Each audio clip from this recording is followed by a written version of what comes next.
जय हिंद दोस्तों। आगे हम अपने उसी पर्यावरण, हमारा पर्यावरण के उसमें आगे चलते हैं, ये देखते हैं। अभी तक आपने पढ़ा था परितंत्र कि कैसे परितंत्र का निर्माण होता है, यानी खूब पढ़ा होगा वही जैविक घटक, अजैविक घटक, और सबको पता है जैविक जिनमें जान हो, अजैविक घटक और इसके अलावा अब घटक हैं। अजैविक घटक में सब जीव जंतु आ जाते थे। और उसके बाद तुमने पढ़ा होगा परितंत्र कैसे निर्माण करते हैं, उत्पादक, उपभोक्ता, प्राथमिक उपभोक्ता, सब पढ़ा था कि नहीं पढ़ा था।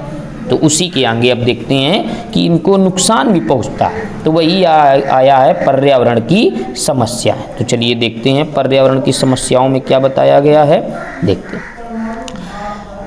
पर्यावरण की समस्या, पर्यावरण में बदलाव हमें प्रभावित करता है और हमारी गतिविधियां भी पर्यावरण को प्रभावित करती हैं। देखो एक दूसरे पर है, अगर पर्यावरण में बदलाव हो रहा है तो हम प्रभावित होंगे, समझ रहे हो। और अगर हमारी गतिविधियां गलत हैं तो कौन प्रभावित होगा, पर्यावरण, यानी एक दूसरे पर है निर्भर। इससे पर्यावरण में धीरे धीरे गिरावट आ रही है, जिससे पर्यावरण की समस्याएं उत्पन्न हो रही हैं। तो ये पर्यावरण धीरे धीरे गिरावट आ रही है, ठीक। एक दिन ऐसा आएगा कि बहुत गिरावट हो जाएगी। तो अभी से सोचना चाहिए, विचार करना चाहिए कि अगर हम इनको नुकसान पहुंचाएंगे तो ये मान लो हम अपने को नुकसान पहुंचा रहे हैं, ये ध्यान रखना।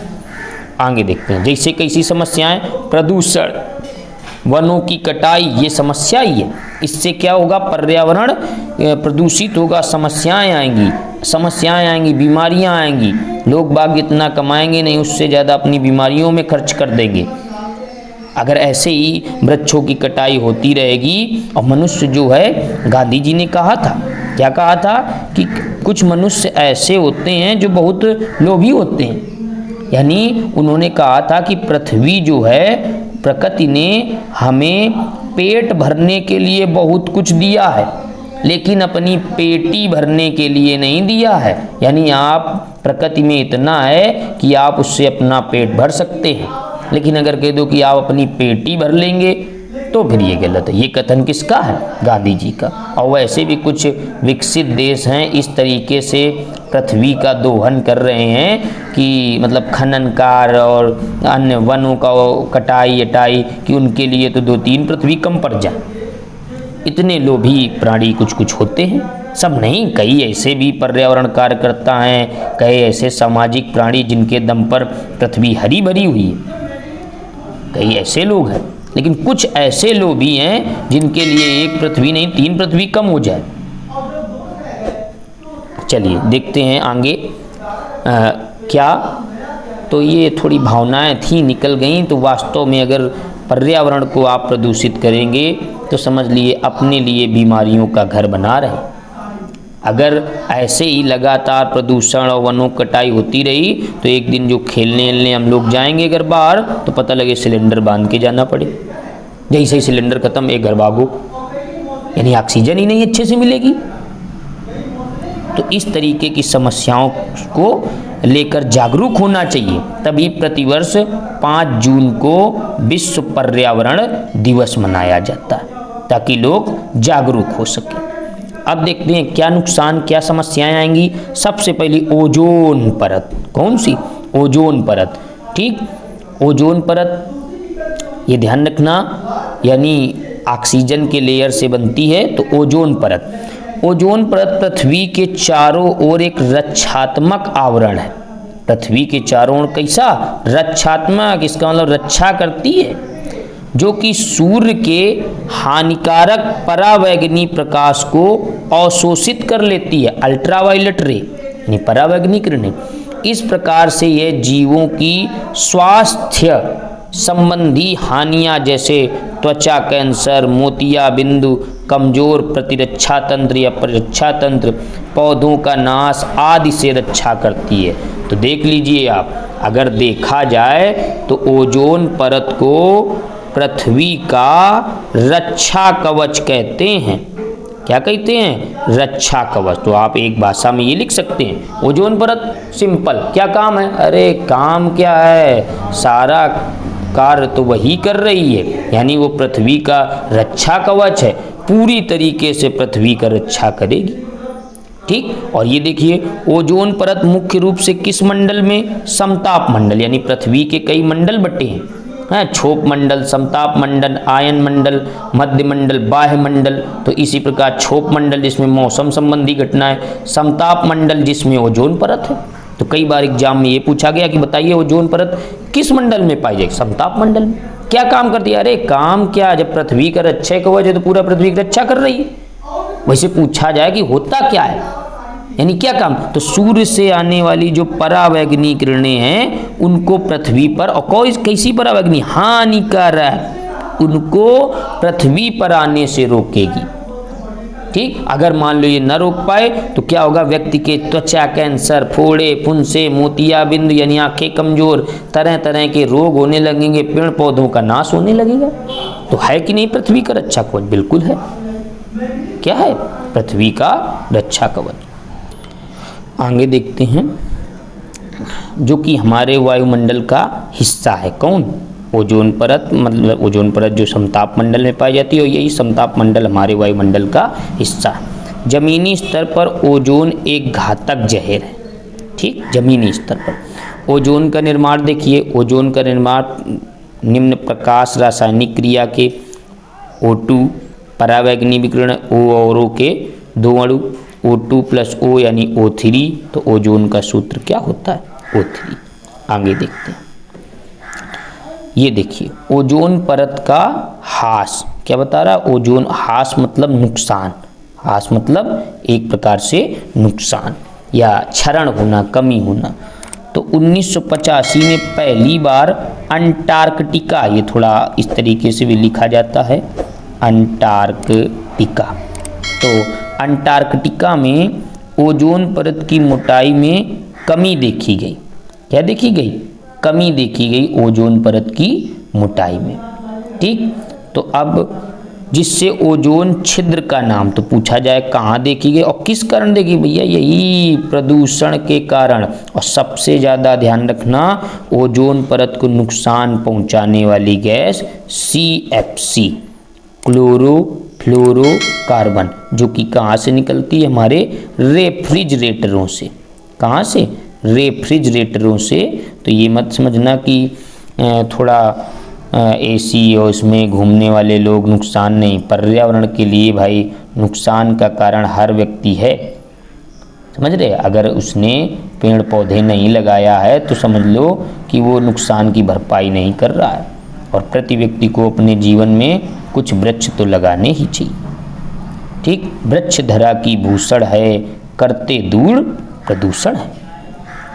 आगे देखिए, ओजोन की मात्रा में इस तीव्रता से गिरावट का मुख्य कारण मानव संश्लेषित रसायन, ये देखिए किसके द्वारा, मानव के द्वारा, क्लोरोफ्लोरोकार्बन यानी CFC गैस, जिसका उपयोग शीतलन व अग्निशमन के लिए किया जाता है। ठीक, आगे देखिए 1987, ये ध्यान रखना, ये जो कुछ चीज़ें हैं जैसे ये बस इनको आप अच्छे से याद रखना, और जब भी लिखना हो इन चीज़ों का जिक्र करना है, इसी से आपका पूरा उत्तर लिख जाएगा। ठीक, क्या 1987 में संयुक्त राष्ट्र पर्यावरण कार्यक्रम UNEP, कभी कभी इसका फुल फॉर्म भी पूछ देता है, यूनाइटेड नेशन इन्वायरमेंट प्रोग्राम। ठीक, तो संयुक्त राष्ट्र पर्यावरण कार्यक्रम में सर्वानुमति बनी कि CFC के उत्पादन को 1986 के स्तर पर ही सीमित रखा जाए, जिसे क्योटो प्रोटोकॉल सम्मेलन कहा गया। तो ये पूछा जाएगा कि ओजोन परत के लिए समझौता कहाँ पर हुआ था, तो ध्यान रखना मॉन्ट्रियल। कहाँ पर, और मॉन्ट्रियल कहाँ का शहर है, कनाडा का, कनाडा का शहर है मॉन्ट्रियल। तो मॉन्ट्रियल समझौता पूछ देगा कि किससे रिलेटेड था, ये ध्यान रखना ओजोन परत की क्षरण से रिलेटेड था।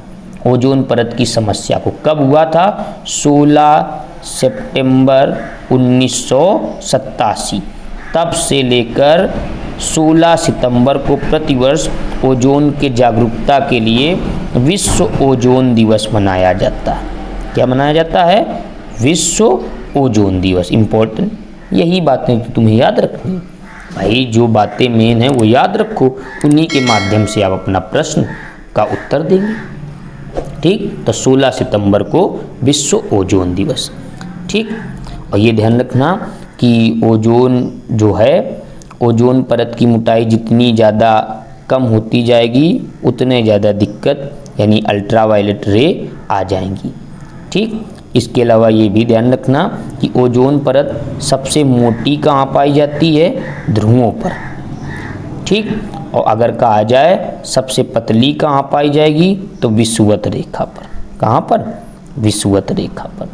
ठीक, और ओजोन परत को नुकसान पहुँचाने वाली गैस, इसके अलावा अन्य चीज़ें भी हैं जैसे फ्रिज के निकलने बॉडी स्प्रे, फोम के गद्दे या अन्य प्रकार के प्रदूषण। ठीक, और ओजोन दिवस कब, 16 सितंबर को।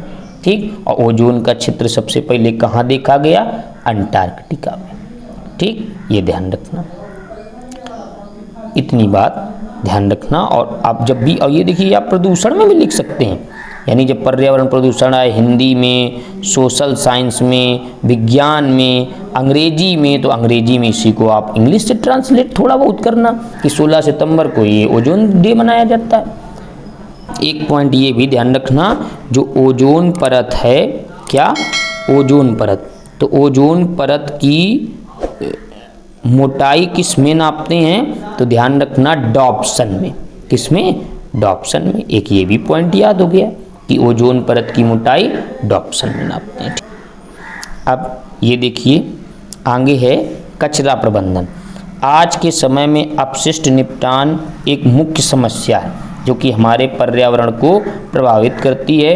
हमारी जीवन शैली के कारण बहुत बड़ी मात्रा में कचरा क्या हो जाता है, इकट्ठा हो जाता है। वही कचरा बाद में नदी, समुद्र, तालाबों में जाता है जो जीव जंतुओं को नुकसान पहुंचाता है। तभी स्वच्छ भारत अभियान चलाया गया है कचरा के लिए, और कई बार देखा होगा कचरा निपटान की उत्तम व्यवस्था होनी चाहिए। जैसे जब भी कोई नगर अगर बसाया जाए तो उसमें जल निकास की व्यवस्था बहुत अच्छी होनी चाहिए। ठीक, यानी मनुष्य ने विकास तो कर लिया लेकिन निकास नहीं कर पाया। तो यानी जब भी कोई नया शहर या नगर बसाया जाए तो सबसे उत्तम व्यवस्था जल निकास की होनी चाहिए, विकास के साथ साथ निकास। कचरे में निम्न पदार्थ होते हैं, जैव निम्नीकरण पदार्थ और अजैव निम्नीकरण पदार्थ। पदार्थ जो सूक्ष्म जीवों के कारण छोटे छोटे घटकों में बदल जाते हैं उन्हें जैव निम्नीकरण, यानी ये निम्नीकरण हो जाते हैं, यानी ये डिकम्पोज, जैसे फल सब्जियों के छिलके, सूती कपड़ा, जूट, कागज, यानी ये तुम्हारे पूरे डिकम्पोज हो जाएंगे। ठीक, और अजैव निम्नीकरण जो निम्नीकरण नहीं होते, जो सूक्ष्म जीवों के कारण घटकों में परिवर्तित नहीं होते। अरे सबसे ज़्यादा प्लास्टिक, पॉलीथीन, संश्लेषित रेशे, धातु, रेडियोएक्टिव अपशिष्ट आदि। सूक्ष्म जीव एंजाइम उत्पन्न करते हैं जो पदार्थों को छोटे छोटे घटकों में बदल देते हैं। एंजाइम अपनी क्रिया में विशिष्ट होते हैं, इसलिए सभी पदार्थों का अपघटन नहीं। तो ये अजैव, ये सबसे बड़ी समस्या। अजैव प्लास्टिक पर कई बार प्रतिबंध भी लगाया गया, लेकिन कुछ लोग अपने लाभ या अपनी सुविधा के लिए वो उस समय की सुविधा देखते हैं तो वो चोरी छिपे फिर भी चलती हैं।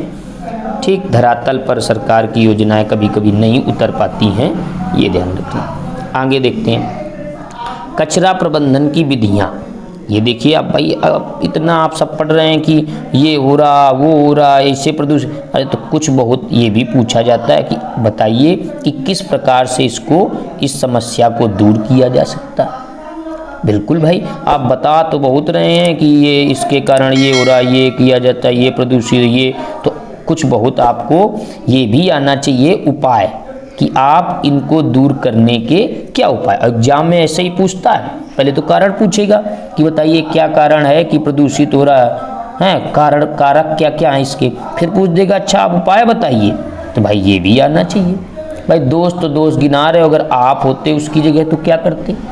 बिल्कुल, मान लिया आप आगे चल के अधिकारी बन गए तो आप खूब बता रहे हैं ये कमी है, ये कमी है, आप उस क्षेत्र के अधिकारी हैं, लेकिन अब आप उस क्षेत्र के अधिकारी हैं तो उनको दूर करने के कुछ उपाय भी तो सोचिएगा, तभी तो आप समाज को आगे बढ़ा पाएंगे। आप केवल कमी बता रहे हैं, उसको उपाय करने के मतलब दूर करने के उपाय नहीं बता रहे। देखते हैं कचरा प्रबंधन की विधियाँ। जैव मात्रा संयंत्र, जैव निम्नीकरण पदार्थ कचरा एक संयंत्र द्वारा जैव मात्रा में खाद में परिवर्तित किया जाना है, बिल्कुल सही, ताकि वो आगे उपयोगी हो सके। सीवेज उपचार तंत्र, नाली के पानी को नदी में जाने से पहले इस तंत्र द्वारा संशोधित कर लेना चाहिए। बिल्कुल, हमारी सबसे पवित्र नदी है गंगा नदी, जो कि इसी कारण कई गंदे नाले वगैरह, उन गंदे नालों का पानी उसमें जाता है तो प्रदूषित, वरना इतनी पवित्र नदी है कि आज तक इसके पानी में कभी कीड़े वगैरह नहीं पड़ते हैं अगर आप रख लें। क्यों? क्योंकि भाई एक तो वेदों के अनुसार ऊपर से वहाँ हिमालय से निकलती है तो तरह तरह की जड़ी बूटियों का पानी आता है। और सबसे ज़्यादा प्रदूषित कहाँ पर है तो ध्यान रखना, अपने कानपुर से लेके इलाहाबाद तक, उत्तर प्रदेश के कानपुर से यानी इलाहाबाद यानी प्रयागराज, यहाँ तक सबसे ज़्यादा बीओडी इसका देखा गया है, बायोलॉजिकल ऑक्सीजन डिमांड सबसे ज़्यादा प्रदूषित इन्हीं एरिया में। ठीक, आगे देखते हैं। कूड़ा भराव क्षेत्र, कचरा निचले क्षेत्रों में डाल दिया जाता है और दबा दिया जाता है। ठीक, तो इसको अपना ध्यान रखना है। कंपोजिटिंग, जैविक कचरा कंपोस्ट गड्ढे में भरकर ढक दिया जाता है, मिट्टी के द्वारा 3 महीने में कचरा खाद में बदल जाता है। ये तरीके अपनाने चाहिए और हम तो सोचते हैं हर पंचायत, हर नगर पालिका इन सब चीज़ों का विशेष ध्यान रखना चाहिए। इसी तरीके से आप वो खाद का भी कार्य कर सकते हैं, जो जैविक खाद बन जाएगी, जो कि उपयोगी होगी। पुनर्चक्रण, अजैविक निम्नीकरण पदार्थ कचरा पुनः इस्तेमाल के लिए नए पदार्थों में बदल दिया जाता है। अगर वो नहीं नष्ट हो रहा तो उसको नए पदार्थ में, हमें याद है कि हमारे दादी नानी बाबा होते थे, जो कुछ चीज़ थोड़ा बहुत नुकसान टूट वगैरह जाती थी उसको पुनः रिपेयर कर देते थे और या किसी दूसरे कार्य के लिए उपयोग में ला देते थे। आजकल लेकिन ऐसा समय है कि अगर थोड़ा बहुत भी टूटा फूटा तो उसको फेंक दिया जाता है। भाई रुतबा दिखाने का ज़माना है ना, तो दिखाते हैं कि देखिए मेरे यहाँ पूरी नई नई चीज़ें हैं। अगर थोड़ी भी टूटी होती है हम उसको फेंक देते हैं, रखते नहीं हैं। और पुराने समय में देखिए हमारे जो पूर्वज थे वो उसी चीज़ का दोबारा उपयोग कर लेते थे। क्या उस समय कचरा नहीं होता था? क्यों नहीं होता था? क्या उस समय लोग नहीं थे? क्यों नहीं थे? भाई उस समय के अनुसार कचरा, लेकिन वो उसको इतनी जल्दी नहीं वो करते थे। अगर वो उपयोग की जाने लायक है तो उसको उपयोग करते थे। चलिए आगे देखते हैं। पुनः उपयोग, यह एक पारंपरिक तरीका है, देखिए, जिसमें एक वस्तु का पुनः पुनः इस्तेमाल कर सकते हैं। उदाहरण, अखबार से क्या बनाना? लिफाफे बनाना। बस कला होनी चाहिए। क्या होनी चाहिए? कला। और पहले के जो लोग थे उनके भाई हुनर बहुत था। आज भी है हुनर, लेकिन बस जागरूक नहीं। समझ रहे? कर भला तो हो भला, इस नीति पर रहना चाहिए। ठीक, तो आपके लिए इतना टॉपिक था ये। और ये जो टॉपिक है बहुत ही इम्पॉर्टेंट टॉपिक है, बहुत ही महत्वपूर्ण टॉपिक है, इतना बताया। समझ रहे? ये पर्यावरण प्रदूषण या पर्यावरण के उपचार के लिए सारी बातें इसमें बताई गई हैं। अन्य भी क्या हैं? अब आप अन्य जैसे कुछ चीज़ें कह देंगे तो आपको पता होगा। एक अभी बताया था वैश्विक तापमान वृद्धि, ग्रीन हाउस इफेक्ट, या जिसे ग्रीन हाउस प्रभाव कहते हैं। क्या था उसमें? जैसे हमारी ये पृथ्वी है, ठीक, ये हमारी पृथ्वी है और इस पर सूर्य की किरणें आ रही हैं, सूर्य की किरणें। लेकिन जब यहाँ पे CO2 की मात्रा बढ़ जाती है, कार्बन डाइऑक्साइड, तो सूर्य का प्रकाश आ तो जाता है लेकिन वापस नहीं जा पाता। और जब वापस नहीं जा पाता तो हमारी पृथ्वी बिल्कुल आग का गोला यानी गर्म हो जाती है, गर्म हो जाती है। तो यहाँ के जो ग्लेशियर वगैरह हैं वो पिघलने लगते हैं, जिससे यहाँ बाढ़ जैसी समस्याएं, यानी समुद्र के किनारे जो टापू जैसे देशी टापू बसे हैं वो डूबने लगते हैं। और पृथ्वी क्या हो रही है? गर्म, आग का गोला। इसे ही कहते हैं वैश्विक तापमान वृद्धि या ग्रीन हाउस प्रभाव। क्या कहते हैं? Green house. तो यानी पृथ्वी का टेम्परेचर बढ़ाने के लिए प्रमुख गैस CO2 यानी ग्रीन हाउस गैस की प्रमुख, यानी ग्लोबल वार्मिंग की। अगर कह दे ओजोन परत को नुकसान पहुंचाने वाली गैस CFC, क्या CFC। और अगर पूछ दे कि अन्य भी हैं जैसे मीथेन, ये गैस है, समझ रहे हो, कौन सी गैस, मीथेन। और ये ज़्यादातर दलदली एरिया से निकलती है, दलदली एरिया से, ठीक, यानी धान के खेतों में और इसके अलावा दलदली एरिया में। तो मीथेन गैस भी कैसी है, ग्रीन हाउस गैस, कैसी है, ग्रीन हाउस गैस। और ये CO2 सबसे खतरनाक। और देखिए इसको पेड़ पौधे ये हमारे CO2 ग्रहण करके ऑक्सीजन देते हैं। इसके अलावा एक आपने पढ़ी होगी अम्ल वर्षा, कौन सी वर्षा, अम्ल वर्षा, SO2 सल्फर डाइऑक्साइड। अम्ल वर्षा मतलब इतनी ज़्यादा खराब वर्षा कि पेड़ पौधे नष्ट हो जाते हैं इससे। ताजमहल में जो हानि पहुंच रही है उसके क्षरण का यानी उसकी चमक को कम करने का, तो उसका कारण किसको माना गया है, अम्ल वर्षा। समझ रहे, ये पॉइंट जो बताए जा रहे हैं ये आप बिल्कुल लिख सकते हैं पर्यावरण में। ये मत सोचना कि आपको इससे, अरे हमने बताया नहीं, निबंध आता है, सामाजिक विषय में आता है लिखने को, हिंदी में आता है, और अब तो ये विज्ञान का टॉपिक पढ़ रहे हैं, इसमें भी आता है, समझ लीजिए। तो इतना सब कुछ, और अन्य तो अन्य आपको बता दे, आगे भी ये प्रतियोगी परीक्षाओं में भी इसी तरीके की चीज़ें पूछते हैं कि आप कितना पर्यावरण से अवगत हैं, क्या क्या कमियां हैं, क्यों ऐसा हो रहा है, ठीक। और इसी वजह से एक मोस्ट इम्पॉर्टेंट पर 5 जून 1972 स्वीडन के स्टॉकहोम में क्या हुआ था, पहला मानवीय पर्यावरण सम्मेलन हुआ था, मानवीय पर्यावरण सम्मेलन, जिसमें सब देशों के प्रमुख लोग आए और उनसे कहा गया कि भाई देखिए, अगर आप सब लोगों ने मिलकर बनाया प्लान कि अगर ऐसे ही पर्यावरण को नुकसान होता रहा तो एक दिन ये पृथ्वी बचेगी नहीं। तब सब लोगों ने क्या किया कि पर्यावरण की तरफ ध्यान रखा, और ये डेट 5 जून को तभी प्रतिदिन क्या मनाया, प्रतिवर्ष क्या मनाया जाता है, विश्व पर्यावरण दिवस। कब मनाया जाता है, 5 जून को तभी प्रतिवर्ष विश्व पर्यावरण दिवस मनाया जाता है। समझ रहे हैं आप, ये देखिए। तो इन सब बातों का आप ध्यान रखें। इसके बाद एक और सम्मेलन हुआ था जिसका नाम है पृथ्वी शिखर सम्मेलन, ये भी ध्यान रखना। क्या हुआ था, पृथ्वी शिखर सम्मेलन, कहाँ पर, ब्राजील के रियो शहर में, ब्राजील के रियो शहर में हुआ था।